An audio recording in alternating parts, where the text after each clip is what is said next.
కి ఫ్రీగా నేను పెట్రోల్ అయితే పోపిస్తున్నా. ఫుల్ ట్యాంక్ వచ్చేసి 1000 రూపీస్ లిమిట్ పెట్టిన వెహికల్స్ ఇంకా వేరే ఏం లేదు. అన్న వాళ్ళ నేను మాట్లాడిన అన్న వాళ్ళు పర్మిషన్ ఇచ్చారు నాకు ATM పెట్రోల్ బంక్.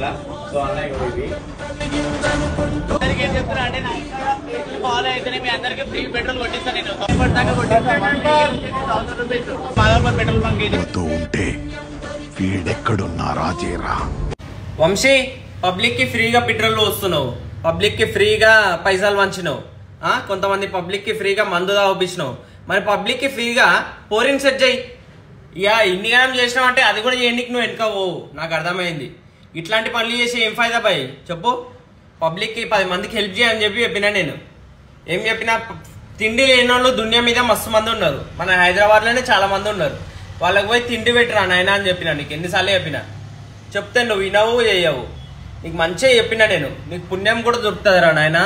పోయి 10 మందికి అన్నం పెట్టరా అని చెప్పిన నీకు. నీ ఇష్టం. ఇక నీకు చెప్పాల్సిందే నేను చెప్పినా. ఇప్పుడు వాళ్ళు పెట్రోల్ ఫుల్ ట్యాంక్ కొట్టిస్తున్నావు, ఫుల్ ట్యాంక్ కొట్టిస్తున్నావు. పెట్రోల్ ఉంది కదా అని చెప్పి రోజు తిరుగు